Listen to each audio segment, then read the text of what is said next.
Hello and welcome back to Carnivore Companion. Today we're going to be making some no bullshit Rotel dip.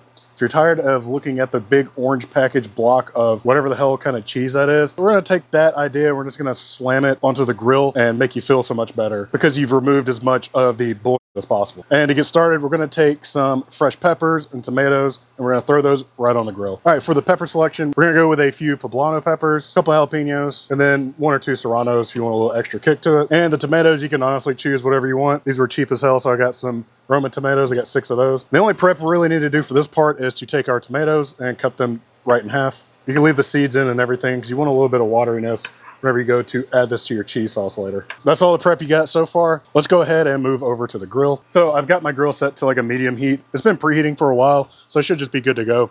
I'll take my peppers, just throw them right on there. You should hear them start cracking and popping. That's just the skin getting blistered. And we're looking for all of these to turn kind of like black and charred. And the tomatoes, I'm gonna start with skin side down. So I'm looking for the same thing. And you should notice as soon as you start hearing like the popping sounds from the peppers that you should smell like an aroma of the pepper starting to come through. And we're just gonna let these go until they're nice and blackened. All right, after like 5 to 7 minutes, your pepper should be looking something about like that. They should have a good char all the way around them and the skin should start coming off. And what I'm gonna do is throw these right into a bowl. If they don't have a good char all the way around, just flip them. And then our tomatoes should start looking about the same. I do wanna get those kind of seared on both sides. And the reason being I wanted the tomato skin side down first because I wanna peel these skins off as well. It doesn't really add anything nice to the experience. Getting those cooked off will make it a lot easier to peel once they're done. All right, once your tomatoes are all off, you're gonna get those into a bowl. And all we gotta do is cover these for about 15 minutes or so. And all that's gonna do is allow all the skin on everything to kind of release and steam. And as soon as that's done, we can move over to ripping those skins off. These have been steaming for about 15 minutes. The tomatoes should be pretty simple. You should be able to get those out, just kind of peel that skin off and just repeat. And once you have all the skins off of these tomatoes, we're just gonna give them a quick dice. It will be a bit mushy. That's not a huge deal.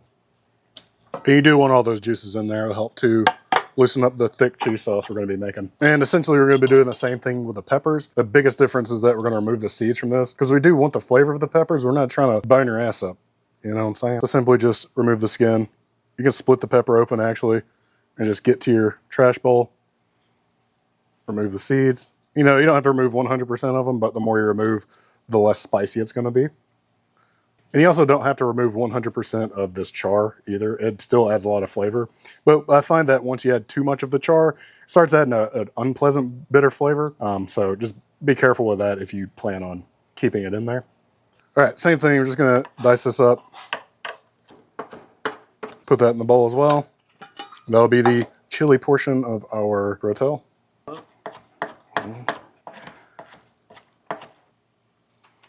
So once you get that in there, just go ahead and mix it all up. And what you should be left with is a very high quality Rotel tomato situation. So much more flavor than you would ever get in the store. And honestly, this would be a great start for like a soup or like a stew or something. But for today's purposes, we got to make a cheese sauce with it. As you can tell, it might be a little bit loud out here because it's raining now. But either way, I'm gonna get a pot over medium heat. To that, I'm gonna add in 400 grams of milk. And you want to do this cold because it's going to allow the milk and the cheese to melt at the same time. We're also gonna be adding some sodium citrate to the mix as well. But here I have 1 pound of sharp cheddar cheese and 2 pounds of Monterey Jack. It's all been shredded together. I'm just gonna go ahead and throw all of this in, as well as about 50 grams of sodium citrate. And if you don't know what sodium citrate is, it's the sodium particle from citric acid. So it's a little bit sour, but what it does to cheese is it makes American cheese, it makes emulsified cheese sauces real easy. And that's the secret ingredient to like any good mac and cheese is going to usually have this in some form, whether it's like actual American cheese or if it's doing this kind of process. So what you should notice is that the cheese will start to emulsify really nicely together and it will be a very smooth, cohesive cheese dip. And it's already starting to take shape. You can tell it's coming together real fast.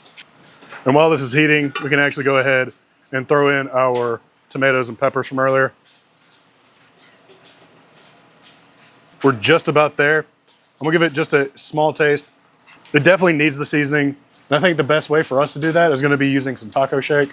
Add about a full tablespoon of taco shake to this to season it properly. I'm gonna go ahead and turn the heat off actually because I think it's done. All right, it is done. This is what it should be looking like. A little bit viscous. I'll take some of my chip, gather up some of the bits, give it a taste. See, what's good about this is I feel like I could actually eat this and not feel like I'm gonna die towards, you know, eating chip number 6.